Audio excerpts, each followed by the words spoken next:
हम तो आ गए फिर।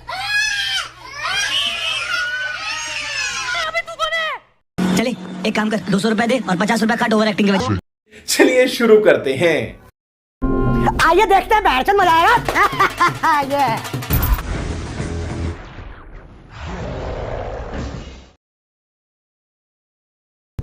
और ये मैं आसमान की ऊंचाइयों में बहुत ऊंचे, पूरा कोहरा ही कोहरा, चारों तरफ कोहरा ही कोहरा है। तुम क्या सोच रहे हो? नहीं थॉर, जंजीरों में ये कैसे?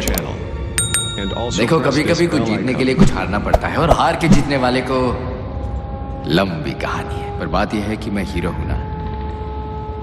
दरअसल मैं पृथ्वी पे था, कुछ रोबोट से लड़ाई की, 2-4 बार पृथ्वी को बचाया भी। फिर उसके बाद अंतरिक्ष में कुछ रंग बिरंगे इन्फिनिटी स्टोन्स को ढूंढने निकला।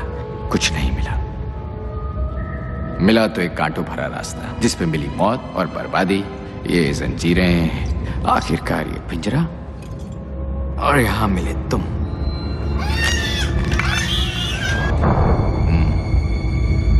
तुम्हें क्या लगता है यहां कब तक रुकना होगा?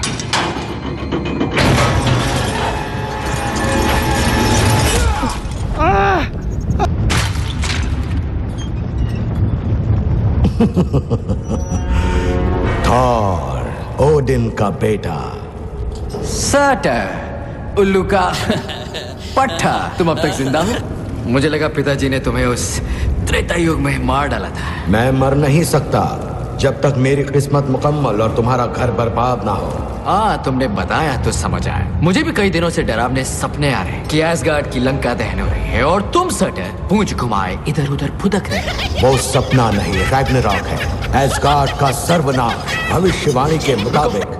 रुको रुको रुको रुको, मैं जरा घूम के आता हूँ। हमारा कनेक्शन बस बन ही रहा था कि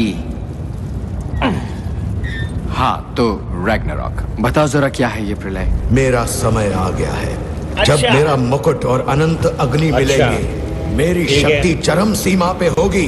पर्वतों से ऊंचा होगा मेरा मस्तक, और मेरी तलवार की नोक पे होगी एसगार्ड की। भाई एक सेकंड, कसम से मैं हिल भी नहीं रहा, ये अपने आप ही घूम रहा है। एक सेकंड भाई, सॉरी। अच्छा तो बात को समझने दो। तुम अपने इस मुकुट को अनंत अग्नि में डालोगे और फिर बड़े हो जाओगे जैसे कोई बरगद, जैसे पर्वत। वही अनंत अग्नि जिसे ओडिन ने छुपा रखी है एसगार्ड में। ओडिन एसगार्ड पर नहीं है, और तुम यहाँ हो तो एसगार्ड को बचाएगा कौन? अच्छा तो कहाँ है वो मुकुट? यही है मेरा मुकुट, मेरी शक्ति का स्रोत। हाँ, ये तुम्हारा मुकुट है। मुझे लगा तुम्हारा एंटेना है। ये मुकुट है। ठीक है, तो मुझे सिर्फ इतना करना है कि रैग्नारॉक को रोकने के लिए मुझे तुम्हारा एंटेना उखाड़ना है। रैग्नारॉक की शुरुआत हो चुकी है, तुम उसे रोक नहीं सकते।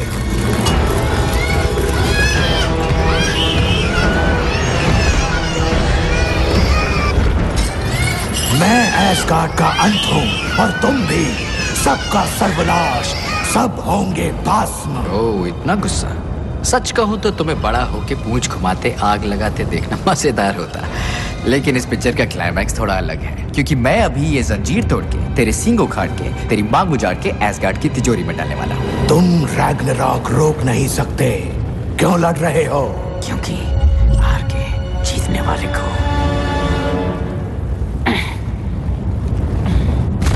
रुको, सॉरी, मेरी टाइमिंग में गड़बड़ हो गई। हांडाल तो बेवकूफ था। ये काम उसे माला माल कर देता। माना काम आसान तो नहीं है, लेकिन इसके फायदे बड़े हैं। ठीक है, समझिए। ये बायफ्रॉस्ट मुझे नवग्रह के हर खजाने तक पहुंचाने की क्षमता रखती है, यानी कि अब सब कुछ मेरा हो सकता है। अब देखो मेरे खिलौने। ये 2 खिलौने बड़े प्यारे हैं। मैं इन्हें मिडगार्ड की एक जगह वासेपुर से लेकर आया था। इन्हें नाम भी दिए हैं, बर और बादी। अगर इन्हें साथ में चलाया तो बर्बादी होती है। अच्छा। स्कर्ज, ये कुछ बोल रहा है।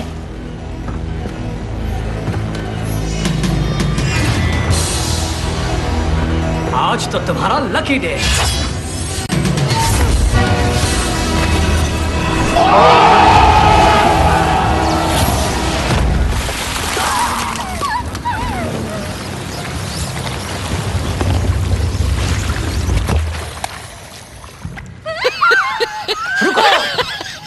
ओहो, देखो तो कौन आया है। आते ही लड़कियों को डरा दिया और ये भेजा फ्राई फैला दिया। कौन हो तुम? भूल गए क्या मुझे? मैं उस कर्च वैनाहाइम में हम साथ लड़े थे। अच्छा, हेimdall कहाँ है पता है? वो राजद्रोही कोई नहीं जानता, भाग गया भगोड़ा। द्रोही? हाँ, हुआ ये कि ओडिन ने हाइमडाल पर काम चोरी का इल्जाम लगाया, लेकिन वो सुनवाई के पहले ही गायब हो गया। जो सब कुछ देख सकता है उसे ढूंढना तो मुश्किल ही होगा। हाँ। रुको रुको, तुम्हारे आने की घोषणा तो कर दूं।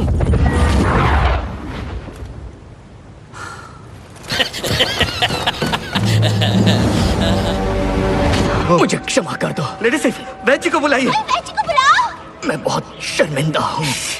कोई बात नहीं, तुम बस सांस लो। मैं पृथ्वी पे राज करना चाहता था, ये उनका सौभाग्य होता, और मैं टेसरेक्ट की चोरी के लिए क्षमा चाहता हूँ। लालच में अंधा हो गया था। मैं जानता हूँ भरोसे के लायक नहीं। नटखट कहीं के।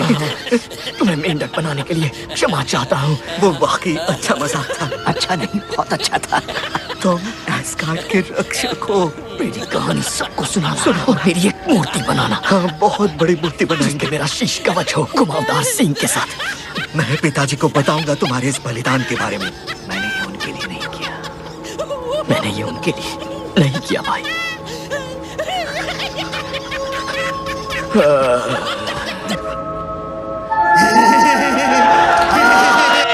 चले, एक काम कर, 200 रुपए दे और 50 रुपए काट ओवर एक्टिंग के वजह। और फिर लोकी पर लोग सुधार गया, हमारे लिए अपना जीवन त्याग किया। उसने घिनौने राक्षसों से लड़कर हमारे ग्रह पे शांति स्थापित की। लोकी, मेरे बच्चे, युगों पहले जब तुम मुझे मिले थे उस ठंडे बर्फीले युद्ध क्षेत्र में, तब मैं नहीं बूझ पाया कि तुम ही हो एस्गार्ड के रक्षक। नहीं, तुम बस एक नन्हे नीले शिशु थे जिसने मुझ जैसे पत्थर दिल को पूरी तरह से पिघला दिया।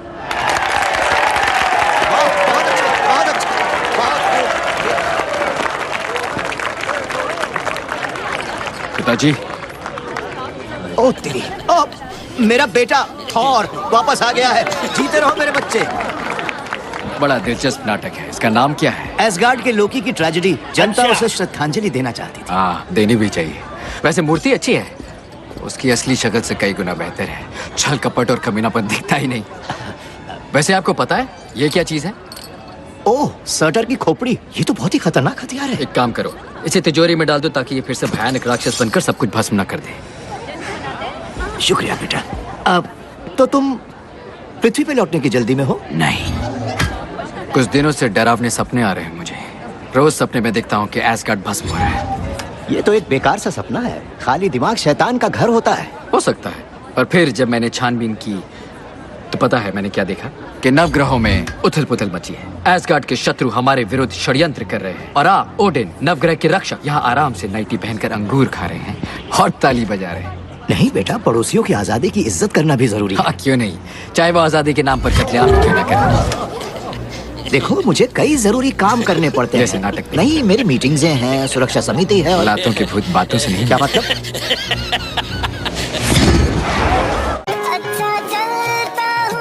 चले, एक काम कर, 200 रुपए दे और 50 रुपए काट ओवर एक्टिंग के वजह।